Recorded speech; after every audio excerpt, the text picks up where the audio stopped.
মই আজি 10 নম্বৰ দেৱৰগাঁও সমষ্টিত মনোনয়ন দাখিল কৰিলোঁ আৰু ইউপিপিএল দল হিচাপে এইবাৰ দেৱৰগাঁও সমষ্টিত আমি জিকি যাম। ভাল লাগিছে আৰু দেৱৰগাঁও সমষ্টিৰ সময় পেলাই ইউপিপিএল দলৰ কোনো এণ্টি ইনকামবেঞ্চি নাই। ৰাইজে দলে বলে মোক আশীৰ্বাদ দিব আৰু মোৰ কাৰণে ভোট দিবৰ কাৰণে সৰলপাৰাৰ পৰা আৰম্ভ কৰি কোকৰাঝাৰ টাউনলৈকে সব আমাৰ ৰাইজে ৰখি আছে। দুটা সময়ত আপনি খেলিব কোনটো আপনি বেছি প্ৰিফাৰ কৰিব? দুটাও প্ৰেফাৰেন্স দিম, কোনো এটা প্ৰেফাৰেন্স নিদিয়া নহয়। দুটাতে মই জিকিম, আগ্ৰাবাদ দুটাতে হাৰিব। 14 চিৰাঙত যিমানে হেৰি চেষ্টা নকৰক হাৰাব নোৱাৰে আৰু দেৱৰগাঁও এইবাৰ ইউপিপিএলে জিকিব। হাগ্ৰামায়ে কিন্তু আপোনাক যুঁজ দিবলৈ খুব সন্তুষ্টি হৈছে, সন্তুষ্টি প্ৰকাশ কৰিছে আপোনাৰ। ভাল পাইছে ময়ো ভাল পালোঁ কাৰণ হাগ্ৰামায়ে বহুদিন ধৰি ওদালগুৰিৰ পৰা আৰম্ভ কৰি কোকৰাঝাৰ, চিৰাং, তামোলপুৰ, বাক্সা চবতে মোক বিচাৰি কৈছিলে আৰু ৰণসংকাৰ দিছিলে যে কাম্পা ক'ত লুকাই আছে, আহক মোৰ লগত যুঁজ কৰক।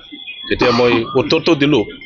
মই এটা সময়ত কৈছিলোঁ যে হাগ্ৰামাত য'ত খেলিব ময়ো খেলিব বিচাৰোঁ যদি ইউপিপিএলৰ হাইকমাণ্ডে মোক টিকেট দিয়ে। এতিয়া সঁচাকেই প্ৰমোদ বড়ো ডাঙৰীয়া আৰু ইউপিপিএল দলৰ জ্যেষ্ঠ নেতাসকলে মোক এই সুবিধাটো দিলে, গতিকে ৰাইজৰ সহায় সহযোগিতা, ৰাইজৰ আশীৰ্বাদ লৈ পেলাই তেখেতক উত্তৰ দিয়া যাব। আপোনাক প্ৰাৰ্থিত্ব দিয়াৰ কাৰণে খুব ভাল পাইছে, হাঁহিছে আৰু কৈছে যে পৰাজিত কৰি খুব ভাল লাগিব। মইতো বিৰাট ভাল পালোঁ।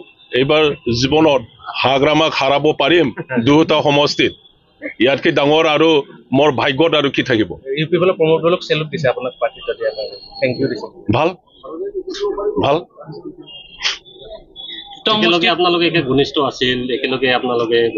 ঘনিষ্ঠতা কোনে ভংগ কৰিলে, ঘনিষ্ঠতাত ৰাখি পেলাই কোনে বিতৃ কৰিলে এতিয়া ৰাইজে জানে, আপোনালোকে জানে, সকলো BTCৰ বুদ্ধিজীৱী চবে জানে। গতিকে ইয়াৰ উত্তৰ কথা দি ক'ব নোৱাৰে, কোনেও ভোট দি ক'ব। গাদ্দাৰ আপোনাক কৈছে? গাদ্দাৰ মই নহয়, গাদ্দাৰ হাগ্ৰামা। আৰু সেই গাদ্দাৰিতাৰ কাৰণে হাগ্ৰামা এইবাৰ হাৰি যাব। বড়োলেণ্ডৰ ৰাজবংশী কওক, অসমীয়া কওক, বঙালী কওক, মুছলিম কওক, আমাৰ নেপালী কওক, বড়ো কওক, গাৰো, ৰাভা, সূত্ৰধৰ, যিমান জাতি গোষ্ঠী আছে, আদিবাসী, তেখেতৰ সম্পৰ্কে এতিয়া জানি গৈছে আৰু এইবাৰ এই ইলেকশ্যনৰ প্ৰত্যুত্তৰ দি তেখেতক মানে আৰু BTCৰ ইলেকশ্যন এইবাৰ পৰা পলিটিক্সৰ পৰা আউট কৰিব। প্ৰমোদ বড়োৰ নামটো খুব কমকৈ লয়, আপোনাৰ নামটো বেছিকৈ লয় আজিকালি। ডেফিনেটলি ল'ব। তেখেতে জানে যে কাম্পা বৰগীয়াৰে ওলাই যোৱা মানে হাগ্ৰামা হাৰি যোৱা। ইয়াৰ কাৰণে তেখেতৰ দুখৰ কথাটো আৰু কি কেনেকৈ ব্যৰ্থ কৰিব। মোক গালি দি পেলাই, বেয়া পাই পেলাই ই হেৰি কিবাটো ব্যৰ্থ কৰিব তেখেতে ফিলিংটো। প্ৰতিদ্বন্দ্বিতা কৰাৰ মূল কাৰণটো কি হ'ব পাৰে? কাৰণটো আপুনি এতিয়াও নাজানে। হাগ্ৰামাই মোৰ তাত খেলিব গৈছে মোক হাৰাবৰ কাৰণে। এতিয়া মই হাগ্ৰামাক আকৌ নিজৰ সমষ্টিৰ হাৰাবৰ কাৰণে ময়ো আহিছোঁ। তেখেতে মোৰ লগত যুঁজ কৰিব বিচাৰিছে, মই যুঁজ দিলোঁ। যোৱাকালি আপুনি যিটো সমৰ্থক ৰাইজক লগত লৈ আনি মনোনয়ন দাখিল কৰিছে, আহিবই নিদিয়ে, ইয়াত আহিব নিদিয়ে। সাৰা কোকৰাঝাৰ টাউন ভৰ্তি হৈ আছে। এতিয়া আমি গড়কাম হায়াৰ ছেকেণ্ডেৰী ফিল্ডত যোৱাকালিতো হাজাৰ মানুহ মোক আশীৰ্বাদ দিবৰ কাৰণে আহিছে। ডিফাৰেন্স কিমান হ'ব?